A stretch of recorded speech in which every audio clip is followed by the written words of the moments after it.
ایک اور اچھا، اب یہاں پر ایک آیت ہے قرآن مجید کی، اس کے ضمن میں، وہ بھی ذکر سے مربوط ہے، اس کے ضمن میں اب ساری گفتگو ہوگی، جو گفتگو ہوگی تقریباً آدھا گھنٹہ ہے، تو اسی کے ضمن میں اب ہماری ساری گفتگو ہوگی۔ وہ کیا ذکر ہے؟ وہ بھی ذکر دیکھیں خداوند متعال نے قرآن مجید میں سورہ بقرہ میں یہ ارشاد فرمایا، آیت نمبر غالباً 152 ہے، فرمایا وَاسْکُرُونِی أَذْکُرْکُم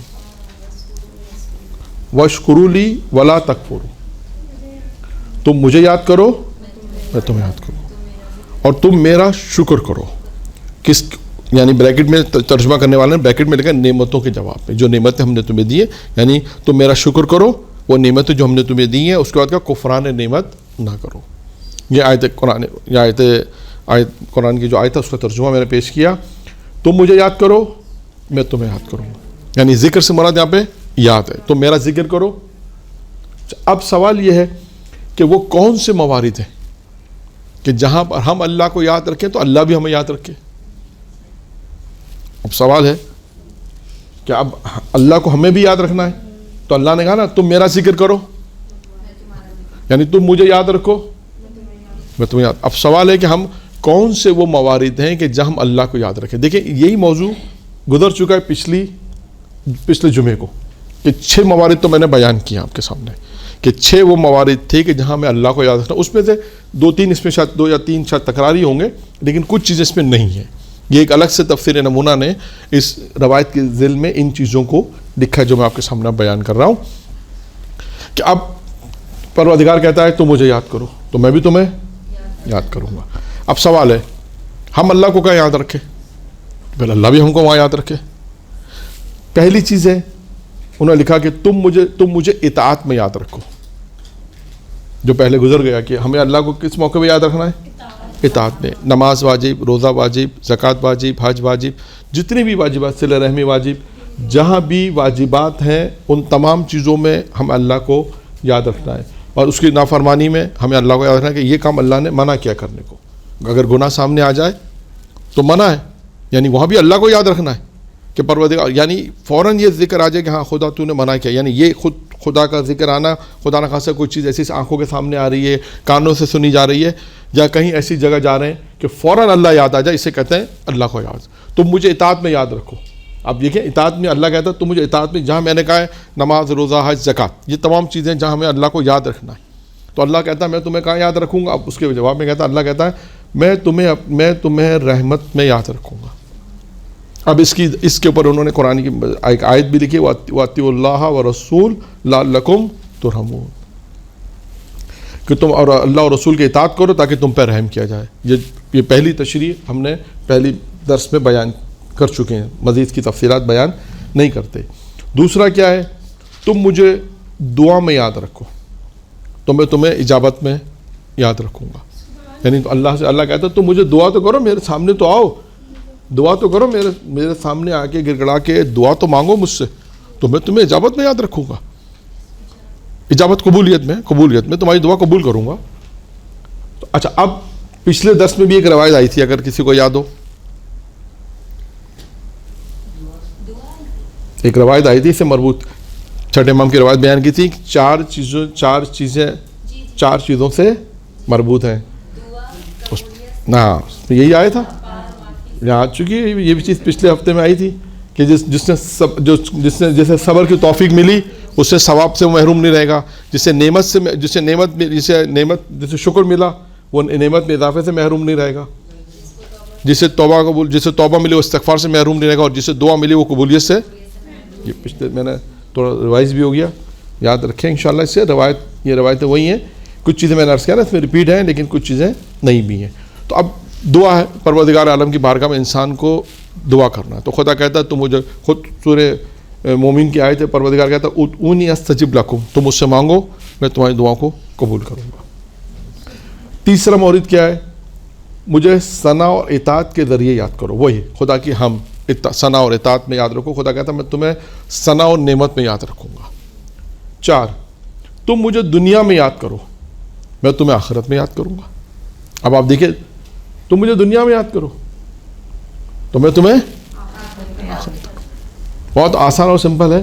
اب دنیا میں خدا کو یاد رکھنا یہ آسان تو شاید میں نے کہہ دیا، آپ نے سن بھی لیا آسان ہے، لیکن وہی بات کہ کتنے ایسے عمل ہیں کہ جو انسان شاید بچوں کی وجہ سے یا کبھی معاشرے کی وجہ سے، کبھی خاندان کی وجہ سے، کسی نہ کسی وجہ سے، یا شاید اپنی خواہشات کی وجہ سے کہتا اللہ کو بھول جاتا ہے. یعنی اللہ کہہ رہا ہے تم مجھے دنیا میں یاد رکھو. تو دنیا میں، اب دیکھیے انسان اگر اس خدا کو، پروردگار عالم کو دنیا میں یاد رکھے گا تو اللہ کہتا ہے میں تمہیں کہاں یاد رکھوں گا؟ جہاں انسان کو اللہ کی ضرورت ہے. اب دیکھیں انسان کو آخرت میں کس کی ضرورت پڑے گی؟ اللہ کی. کوئی نہیں اللہ کے علاوہ. جو آپ کے گناہوں کو بخش دے گا، جو رسول کی شفاعت کر، رسول کے ذریعے شفاعت کرے گا، جو جنت دے گا، جو جہنم سے آپ کو بچائے گا، صراط مستقیم پہ آپ کی مدد کرے گا، وہ تمام چیزیں وہی ہیں. تو دیکھیے تو اب ہر انسان یہ چاہتا ہے کہ وہ اللہ اس کی مدد کرے. قیامت میں، روز آخرت میں ہر بندہ چاہتا ہے. تو اس کے لیے پروردگار نے ایک فارمولہ بیان کر دیا. فارمولہ کیا ہے؟ کہ تم بھی مجھے یاد رکھو دنیا میں. اور یہاں یاد رکھنے کی مراد وہی ہے کہ جو پہلے تمام چیزیں بیان ہوں گی ساری وہی چیزیں ہیں کہ واجبات میں، اطاعت میں، گناہوں سے بچنے میں، یہ تمام چیزیں وہی ہیں. اللہ کو، انسان کو یاد رکھنا ہے. اگر کچھ بھی نہیں ہے، بس انسان کہتا ہے، انسان جو ہے کوئی پریشانی نہیں ہے، فرض کرے کوئی مشکل نہیں ہے، لیکن پھر بھی انسان اللہ کو یاد رکھے. نماز، عبادت، نماز شب مسلسل، یا دیگر عبادت، زیارت عاشورہ ہے، دیگر جو عبادات ہیں، انسان یہ ساری چیزیں انسان پڑھے گا اور ائمہ معصومین کے توسل کے ذریعے سے وہ اللہ کے قریب ہوتا جائے گا، تو پھر وہ اللہ کے قریب ہوگا. تو اس دنیا میں اللہ کہتا ہے کہ تم مجھے اس دنیا میں یاد رکھو، میں تمہیں آخرت میں یاد رکھوں گا. پھر تم مجھے خلوتوں میں یاد رکھو، یعنی تنہائی میں. تم مجھے تنہائی میں، خلوتوں میں یاد رکھو. میں تمہیں اجتماعات میں یاد رکھوں گا.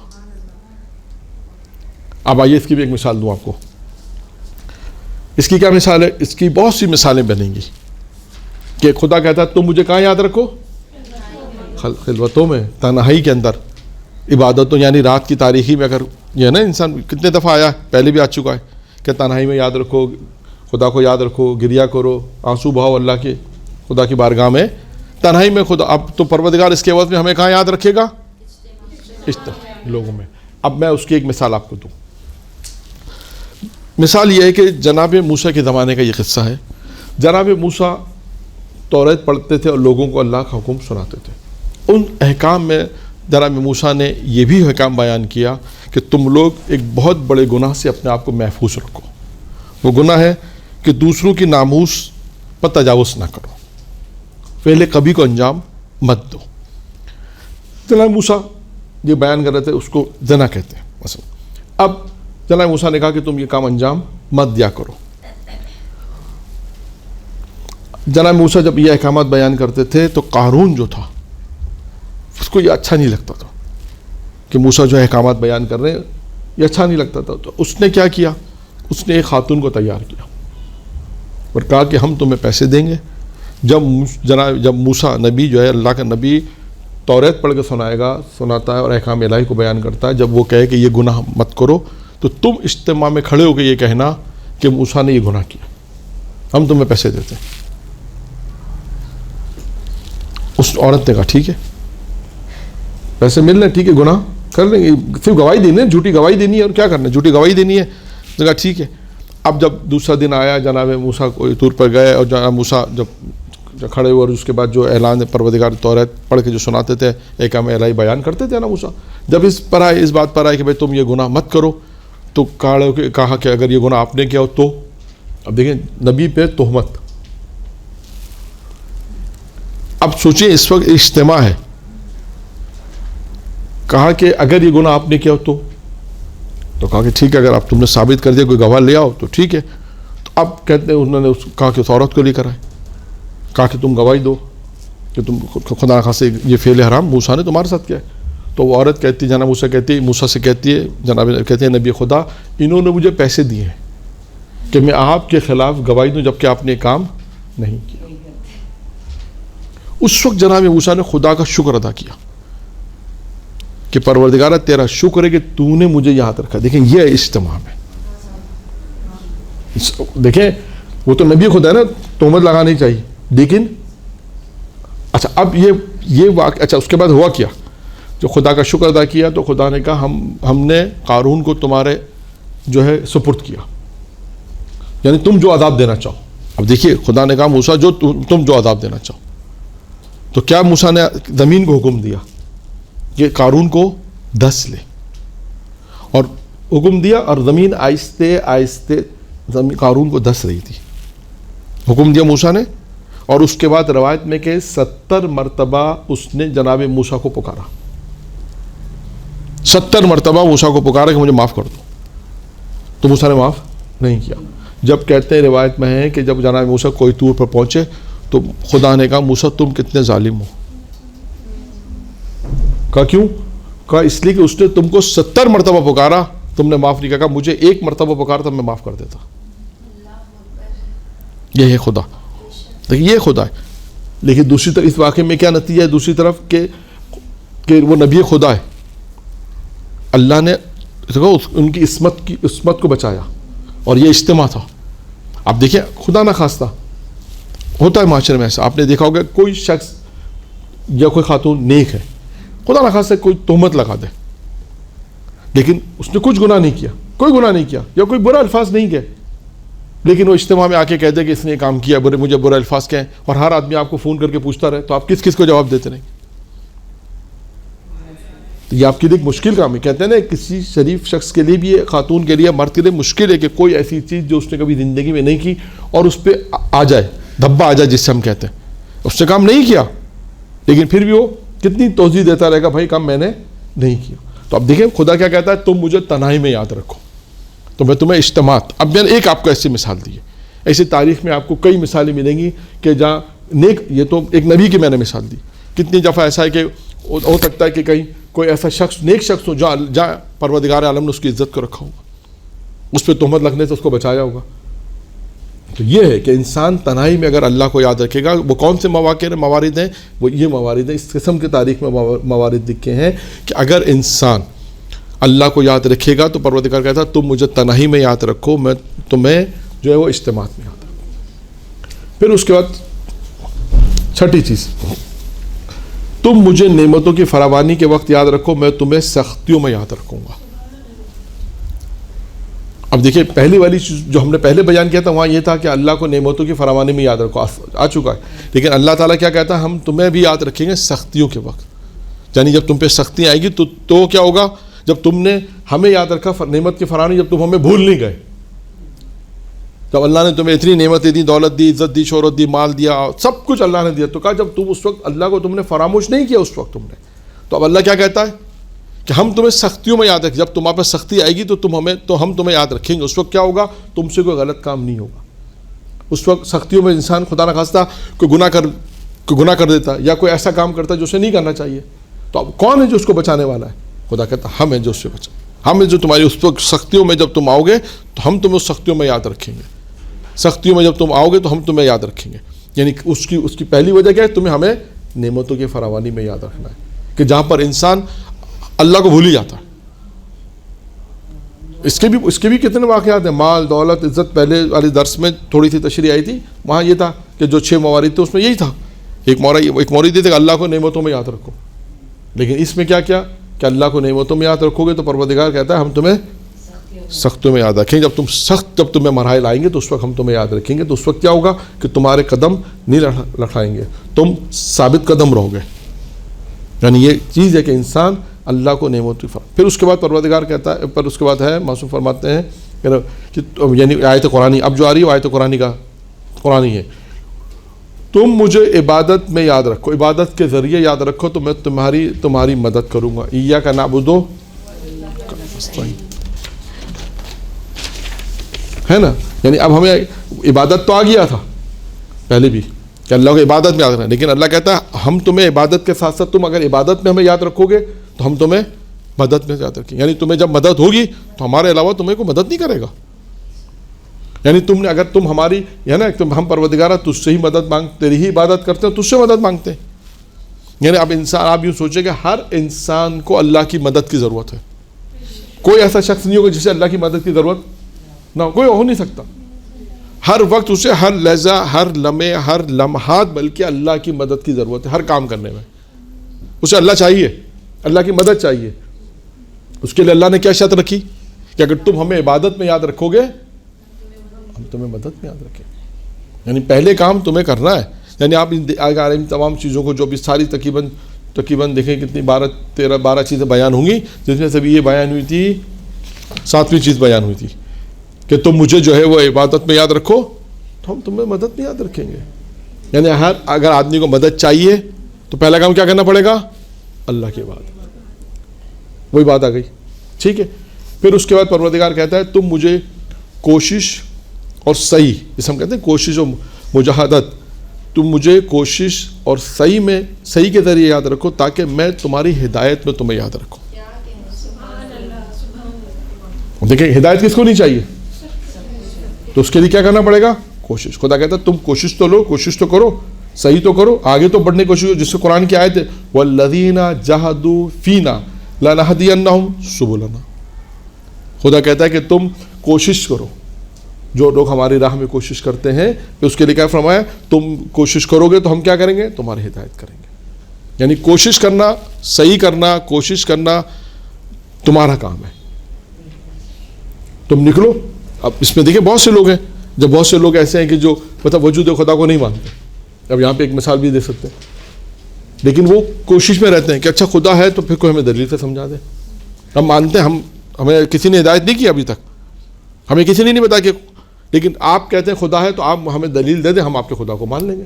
تو کتنے ایسے واقعات معصومین کے ہیں یا غیر معصومین کے بھی واقعات تاریخ میں، کتنے ایسے واقعات ہیں جو خدا کو نہیں مانتے تھے، جو رسول کی رسالت کا اقرار نہیں کرتے تھے پیغمبر کے بعد یا پیغمبر کے خود زمانے میں بھی.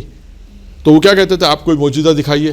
یعنی وہ آتے تھے ہدایت کے لیے، کوشش کرتے تھے کہ ہمیں صحیح ہادی مل جائے اور ہماری کتابوں میں جو لکھا ہے وہ صحیح ہوگا، ہم آپ کی بات مان لیں گے. یعنی اگر کوئی شخص بھی کوشش کرے گا صحیح، جسے ہم کہتے ہیں صحیح، و کوشش کرے گا، جہاد کرے گا اللہ کی راہ کے اندر، اللہ کی راہ میں جہاد کرے گا، تو پروردگار کہتا ہے تم کو یہ کام تم کرو گے تو ہم تمہاری مدد، تمہیں ہدایت، پھر ہدایت ہم تمہیں دیں گے. تو ہدایت کے لیے شرط کیا بنی؟ کوشش. شرط کیا بنی؟ تلاش کرنا. جیسے ہم کہتے ہیں کوشش و تلاش و صحیح و جہاد، یعنی ہم مانے کوشش کے کہ انسان آگے بڑھے، اللہ کے لیے ہدایت حاصل کرے. کتنے ایسے لوگ ہیں کہ جو ہدایت پہ نہیں تھے، کتنے ایسے واقعات ہیں کہ جنہیں معصومین علیہ السلام نے ہدایت دی. حتیٰ بعض معصومین نے ہدایت دی، بعض غیر معصومین نے بھی. بعض معصومین سے مراد کیا ہے کہ ایسے واقعات ہیں کہ جو گمراہ تھے مسلمان لیکن گمراہ تھے، لیکن نماز، روزہ، عبادت، معرفت پروردگار نہیں تھی. تو میں ایک قصہ آپ کو اس کا بھی سنا دیتا ہوں. علامہ مجلسی کا قصہ ہے کہ اصفہان کا یہ واقعہ ہے. اصفہان میں ایک گروہ تھا جو گانے بجاتا تھا، ڈھول بجانے والے، گانے گانے والے. یہ ایک پوری جسے کہتے ہیں ٹیم تھی. 4-5-6 افراد ہوتے ہیں جو ڈھول کے ساتھ ساتھ تمام آلہ موسیقی ان کے ساتھ ہوتے ہیں، اور وہ جگہ جگہ پہ جا کے اس لوگوں کو تنگ کرنا، اور یہ کام ان کا تھا، مشغول تھا کہ لوگوں کو کسی طرح اذیت دینا. تو علامہ مجلسی کے پاس ایک شخص آ کے کہتا ہے کہ بھائی وہ جو ڈھول بجانے والے ہیں، جو گانا گانے والے ہیں، یہ انہوں نے مجھ سے کہا ہے کہ آج رات میرے گھر آئیں گے، اور کہا کہ آج رات آپ کے گھر بیٹھ کے گانا گائیں گے. کہہ دیا. اب تو کہا وہ 4-5-6 افراد ہم تو کچھ کر ہی نہیں سکتے، تو آپ کوئی ہمیں کوئی اس کا حل بتا دیں. علامہ مجلسی نے کہا وہ کتنے بجے آئیں گے؟ کہا وہ مثلا 8 بجے آئیں گے. کہا ٹھیک ہے. اچھا، علامہ مجلسی اصفہان کی مشہور شخصیت تھی اور عالم تھے. اپنے زمانے کے بہت کتابیں لکھی، بہت بڑے محدث تھے. بہار الانوار 110 جلدیں لکھی ہیں. اس کے علاوہ حیات الکل علامہ مجلسی نے لکھی، بہت کتابیں لکھی ہیں. معروف شخصیت تھی. تو وہ 8 بجے، اس سے پہلے کہ وہ آتے، علامہ مجلسی ان کے گھر پہنچ گئے. اس سے پہلے کہ وہ آتے، علامہ مجلسی آ کے 8 سے پہلے آ کے بیٹھ گئے. اب وہ جب 8 بجے آئے تو انہوں نے دیکھا یہ تو علامہ مجلسی بیٹھے ہوئے. اب کیا کریں؟ اب کیسے اس کو تنگ کریں، کیسے گانا بجائیں، کیسے ڈھول بجائیں؟ تو وہ بیٹھے ہوئے تھے، ہمت نہیں ہو رہی تھی ان میں کہ سب کام انجام دینے کی. تو پھر علامہ مجلسی سے ان کی گفتگو تو ہوئی. تو اب وہ اصفہانی تھے، تو انہوں نے کہا کہ اصفہانیوں کی ایک عادت ہے، اصفہانیوں میں ایک صفت ہے بلکہ، کہ وہ نمک حرام نہیں ہوتے. آپس میں انہوں نے گفتگو کی. انہوں نے تمام افراد نے علامہ مجلسی سے کہا کہ گفتگو دوران بات ہوئی کہ ہر شہر میں رہنے والوں کی ایک صفت ہوتی ہے. بعض شہر کے رہنے والے مختلف ہوتے ہیں، کسی میں کوئی چیز مہمان نواز ہوتے ہیں یا مختلف صفات ہوتی ہے بعض مختلف شہروں میں. تو انہوں نے کہا کہ ہم اصفہانیوں کی ایک صفت ہے کہ ہم نمک حرام نہیں ہوتے. تو علامہ مجلسی نے ان سے کہا کہ تم سے بڑا نمک حرام ہے ہی نہیں کوئی. تم لوگ اپنے آپ کی بات کر رہے ہو، تم لوگ سے بڑا کوئی نمک حرام ہے ہی نہیں. یہ علامہ مجلسی نے ان سے کہا. وہ سارے چوک کے ایک دم سے. کہ یار ڈائریکٹ جسے ہم کہتے ہیں حملہ، ڈائریکٹ جو ہے انہوں نے حملہ کیا. اور وہ کہتے ہیں اس رات تھوڑا سوچا، پھر سوچا، اور کہتے ہیں وہ لوگ ساری رات سوچتے رہے. اور اس کے بعد کہتے ہیں صبح علامہ مجلسی کو یہ کہہ کر کے کہ آپ نے جو کہا تھا وہ صحیح کہا تھا.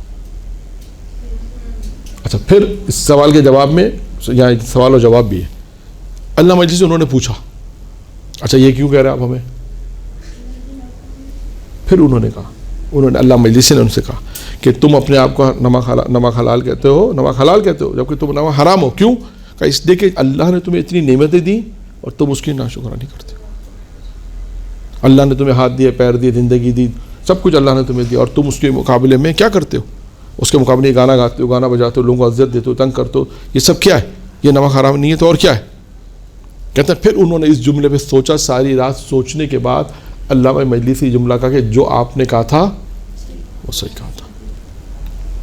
تو اب یہاں پر آپ کہیں گے کوشش تو صحیح تو نہیں تھی، لیکن پھر بھی ہدایت کا ایک سبب بات. لیکن اب یہاں پر دیکھیں کوشش کیا، کوشش نہیں تھی لیکن فکر تھی، غور و فکر تھا. یعنی ایک ہدایت انہیں ملی، ہدایت انہیں ملی. اچھا کچھ واقعات ایسے ہدایت کے جو میں نے ابھی بیان کیا کہ وہ آ رہے تھے لیکن اللہ نے ان کی ہدایت کی فکر تفکر کی وجہ سے. کچھ ایسے واقعات ہیں کہ جو ہدایت کی تلاش میں تھے. اچھا یہ ہدایت دو طرح کی ہوتی ہے، یہ بھی دھیان میں. ایک ہوتی ہے کہ یہودی ہیں مسلمان ہو گئے، ایک ہدایت ہوتی ہے کہ مسلمان ہیں لیکن ایمان پکا نہیں ہے، گناہ زیادہ کرتے ہیں، وہ بھی ہدایت پر آ جاتے ہیں. تو دیکھیں دونوں طرح کے واقعات آپ کو ملیں گے کہ وہ افراد بھی جو توحید کی تلاش میں نکلے، جنہیں توحید کی دلیل مل گئی کہ ہاں خدا ہے، بہت سے واقعات ہیں، اور اس کے بعد جب انہیں دلیل مل گئی تو وہ مسلمان ہو گئے، پھر خدا کو اس طرح ماننے لگے جیسے ماننے کا حق تھا.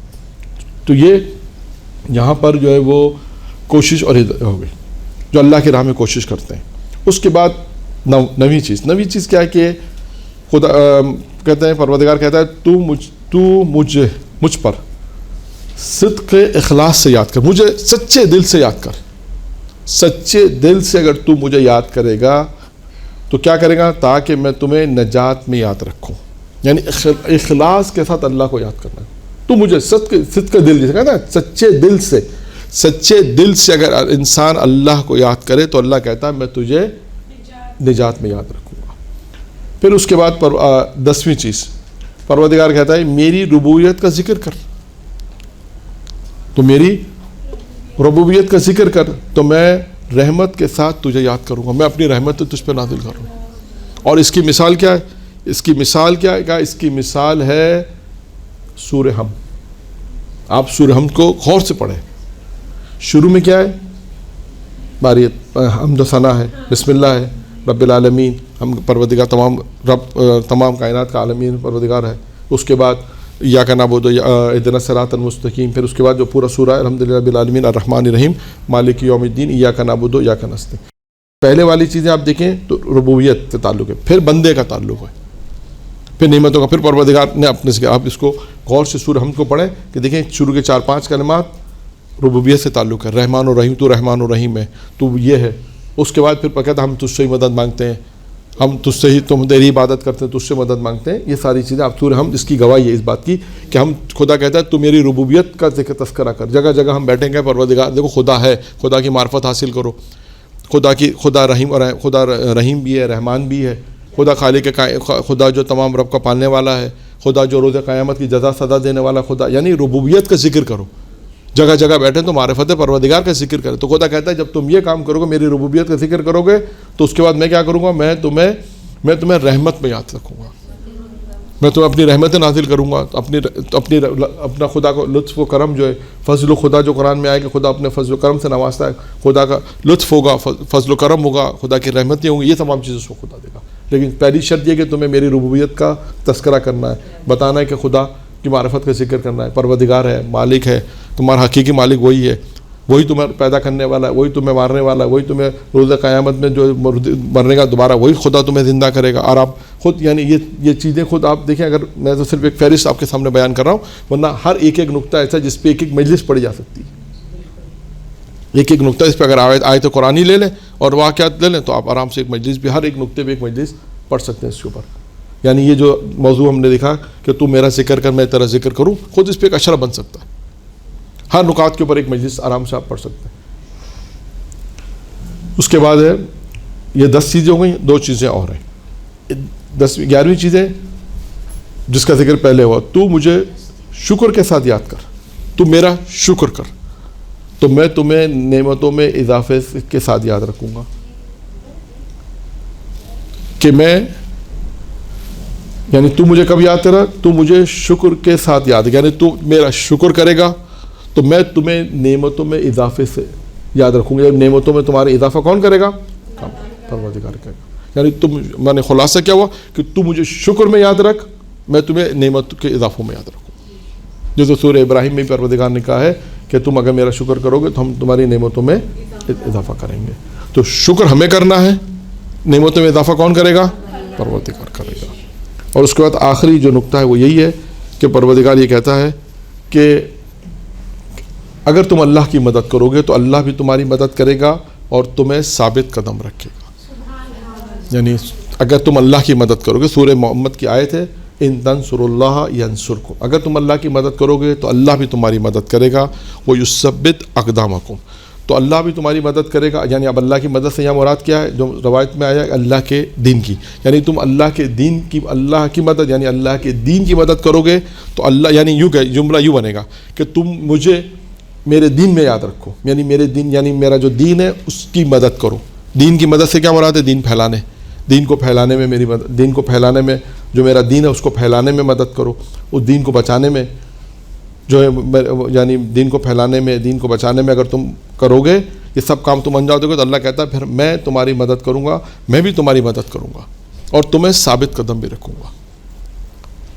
تو یعنی یہ تقریباً یہ 12 پوائنٹس سے جو میں نے بیان کیے کہ فَاذْكُرُونِی أَذْكُرْكُم کے ذکر میں، کہ تم میرا ذکر کرو میں تمہارا ذکر کروں گا۔ یہ 12 موارد تھے کہ جہاں پر ہم اللہ کو یاد رکھیں تو اللہ بھی ہمیں یاد رکھے۔ وآخر دعوانا والحمد للہ رب العالمین۔